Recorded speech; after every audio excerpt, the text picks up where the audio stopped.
죽이게 돼요. 범행 장소인 침실에서 4시간 동안 칵테일과 음악을 즐겼다고 하는데요. 사람들은 그녀의 더 관심을 가졌다고 해요. 안녕하세요. 목소리의 모든 것 보이스 디자인입니다. 오늘도 재미있는 뮤지컬을 가지고 돌아온 뮤알림 코너입니다. 오늘 저희가 소개해드릴 작품은 어떤 거예요? 오늘 소개해드릴 작품은 바로 뮤지컬 시카고입니다. 최근에 그 최재림 배우님의 복화술로 되게 화제가 됐던 작품 아닌가요? 맞아요. 뮤지컬을 좋아하시는 분들이라면 모를 수가 없는 작품인데요. 우리나라에서 2000년에 초연을 올린 이후에 무려 21년째 공연을 하고 있다고 해요. 뮤지컬 시카고는 칸더 앤 앱이라는 미국의 유명 작곡팀이 제작을 한 공연인데, 팀의 구성원인 프레드 앱은 작사와 각본, 또 다른 구성원인 존 칸더가 작곡을 맡았고, 안무가이자 감독인 바포 씨가 각본과 연출을 맡아 작품을 완성했다고 합니다. 바포 씨 굉장히 유명하신 분 아닌가요? 재즈나 대중성이 많은 그런 춤들을 추신다고 들었는데, 시카고의 약간 재즈풍의 노래나 안무가 많이 나오는 게 이분의 영향을 받아서 그런 거였네요. 맞아요. 시카고는 1975년 미국 필라델피아에 위치한 포레스트 극장에서 시범 공연을 한 뒤에 뉴욕 브로드웨이의 46번가 극장에서 초연되어 1975년부터 1977년까지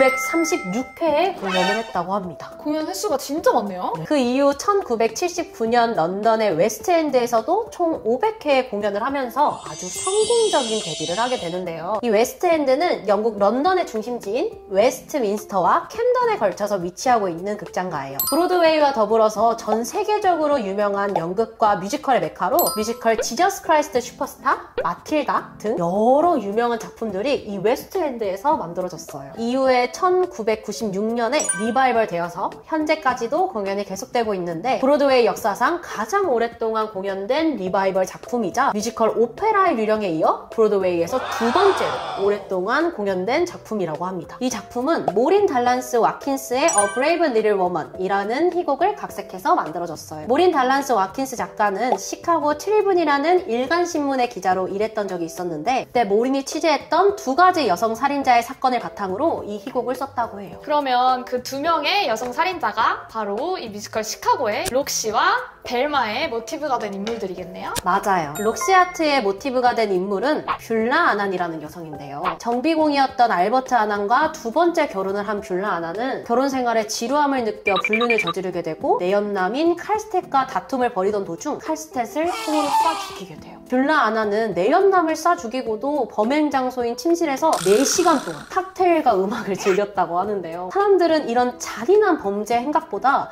그녀의 아름다운 미모에 더 관심을 가졌다고 해요. 뷰라 아난의 남편인 알버트는 비싼 변호사를 고용하였고, 뷰라는 번복되는 진술에도 남성들로만 구성된 배심원들에게 대놓고 추파를 던져서 다 자신의 편으로 만들어버려요. 그 결과 범죄 사실이 명백함에도 불구하고 무죄를 선고받게 돼요. 시카고의 록시랑 좀 비슷한 부분들이 많긴 많네요. 벨마의 실존 인물은 어떤 사람이에요? 벨마 켈리의 모티브가 된 인물은 바로 카바레 가수였던 벨바 게르트너입니다. 벨바는 유부남이었던 자신의 애인 윌터 로를 총으로 쏴 죽인 혐의로 체포가 되었어요. 당시 윌터 로는 벨바의 차 앞좌석에서 술병과 총과 함께 발견되었고, 벨바는 자신의 집에서 피에 젖은 옷을 입은 채 발견되었지만 당시 술에 취해 무슨 일이 있었는지 기억이 안 난다고 진술을 해요. 벨바는 어느 여자도 남자를 죽일 만큼 사랑할 수 없어요. 그럴 가치가 없기 때문이죠. 남자들은 넘쳐나니까요. 라는 유명한 어록을 남기기도 했는데요. 이런 무책임한 진술에도 불구하고 이번에도 역시 벨바의 아름다운 미모 덕분에 신신미하게 인정되어서 무죄를 선고받게 돼요. 근데 아무리 그래도 살인을 한 범죄자인데 아름다운 미모를 가졌다는 이유만으로 무죄를 선고받았다는 게 좀 상식적으로 이해하기가 어려워요. 그쵸. 그런데 1920년대의 미국은 그게 가능했어요. 뮤지컬 시카고의 극속 배경도 1920년대의 미국인데요. 당시 광란의 20년대라고 불리던 미국은 1차 세계대전이 끝난 이후 제조업의 성장과 소비자의 수요의 증가로 엄청난 경제적 성장을 하게 되었고, 이런 큰 변화의 이면에는 도박,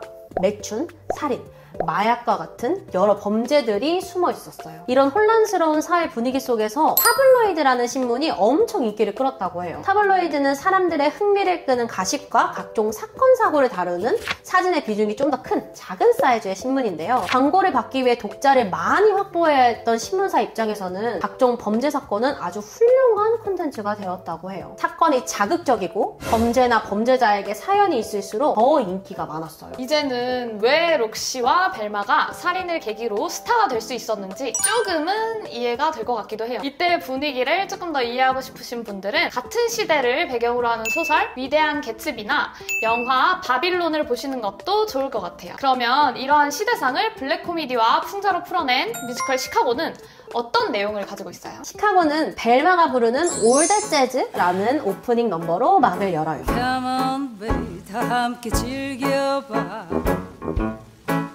1920년대 미국은 재즈의 시대라고 불릴 정도로 재즈 음악이 굉장히 유행을 했었는데요. 당시 사회의 화려함과 자유로움을 상징하는 재즈를 통해서 당시 시카고의 퇴폐적이고 방탕한 분위기를 아주 잘 보여주는 그런 넘버예요. 화려한 쇼 뮤지컬의 뭔가 정수를 보여주는 것 같은 그런 느낌이에요. 벨마가 All That Jazz를 부르는 무대 옆에는 또 다른 주인공인 록시아트의 외도 장면을 보여주는데요. 내연남 프레드의 이별 통보에 록시는 아무도 날 버릴 수 없어! 라고 말하며 총으로 쏴 자신의 내연남을 살해하게 됩니다. 살해 후 연행된 록시는 쿡카운티 교도소에 가게 되는데 이곳에서 먼저 들어온 벨마 켈리를 만나게 됩니다. 벨마는 이미 간수를 포섭하고 유명 변호사인 빌리를 선임해서 각종 언론의 섹시한 살인자라는 타이틀을 얻어서 교도소 내의 스타 죄수가 되어 있었어요. 록시는 벨마를 포함한 다른 죄수들과 범죄에 대한 이야기를 나누게 되는데 이때 나오는 넘버가 바로 셀블럭 탱고입니다. He had it coming. He had it coming. He only had it. 교도소에 있는 6명의 죄수들이 자신이 교도소에 들어온 이유를 노래하면서 살인을 정당화하는 그런 내용을 담고 있어요. 근데 여기서도 실제 사건이 좀 포함이 되어 있다고 해요. 맞아요. 6명 중에 영어를 못해서 자신을 변호하지 못하는 헝가리 여성이 등장을 하는데요. 이 캐릭터는 미국에서 살인 누명을 쓰고 교도소에 들어와 영어를 못하고 못생겼다는 이유로 배심원들의 만장일치를 받아 처벌을 받은 한 발레리나의 사연을 모티브로 만들어졌다고 해요. 누구는 살인을 저질렀지만 얼굴이 예쁘다는 이유로 무죄를 받고 누구는 못생겼다는 이유로 억울하게 처벌을 받은 게 지금 생각하면 진짜 말도 안 되는 일인 것 같아요. 맞아요. 이후 록시는 교도소의 비리 간수 마마 머튼을 통해 변호사 빌리를 소개받게 되는데요. 빌리는 살인도 무죄 판결을 받게 할 만큼 뛰어난 언변과 성공에 대한 욕망이 가득한 그런 시카고 최고의 변호사예요. 하지만 대중들에게는 자신을 순수한 정의의 사도로 눈속임을 하는데요. 이때 나오는 넘버가 All I Care About입니다. 비싼 자동차 관심 없어 최고가 실제 빌리의 성격과 정반대되는 가사로 빌리가 얼마나 위선적이고 이중적인 사람인지를 잘 보여주는 넘버예요. 최세린 배우님이 부르는 All I Care About 보셨나요? 계속 돈과 명예는 관심이 없다고 하지만 누구보다 욕심이 되게 가득해 보이더라고요. 원래 빌리가 어떤 인물인지 알고 보신다면 최세린 배우님이 이 노래에서 빌리를 얼마나 잘 표현했는지 여러분도 느끼실 수 있을 것 같아요. 결국 남편 에이모트의 권유로 빌리를 선임하게 된 록시는 예쁜 얼굴과 기구한 사연으로 언론의 주목을 받고 기자회견을 열게 되는데요. 기자회견을 하는 넘버가 바로 We both reached for the hot입니다. 미시시시 완전 그저 이 넘버에서 록시가 죽인 남자는 내연남이 아닌 옛 애인이고 록시는 어쩔 수 없이 총을 쏜 무고한 여인으로 정당방위를 주장을 하면서 언론을 조작해요. 이 모든 상황들이 다 빌리의 잔머리와 계산으로 만들어진 거였죠. 아마 이제는 뮤지컬 시카고에서 제일 유명한 넘버라고 해도 과언이 아닐 정도로 엄청 화제가 됐었던 곡이죠. 맞아요. 빌리의 말에 따라 움직이는 록시를 꼭두각시처럼 표현한 것은 이 시대에 언론이 얼마나 쉽게 주석될 수 있는지를 비판하는 것 같아요. 록시는 기자회견 이후에 어떻게 되었어요? 사실 록시는 자신이 나온 기사 한 줄도 스크랩할 만큼 인기에 굉장히 목말라 있는 캐릭터예요. 기자회견 이후 언론과 대중의 인기를 얻게 된 록시는 자신도 이제 스타라면서 자아도취에 빠지게 되고 이때 자신에게 빠져서 부르는 노래가 바로 럭시입니다. 살인도 예술이라네.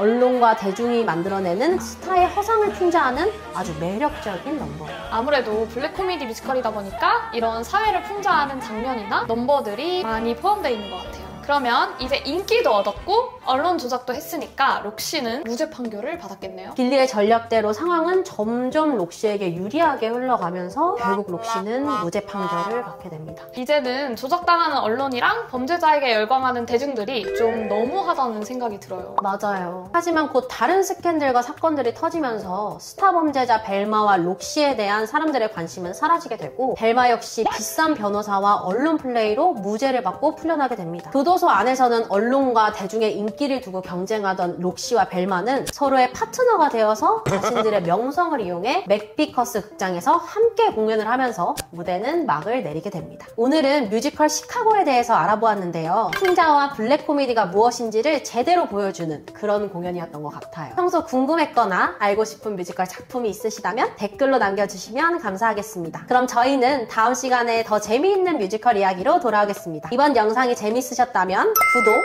좋아요, 알림 설정 부탁드려요. 안녕!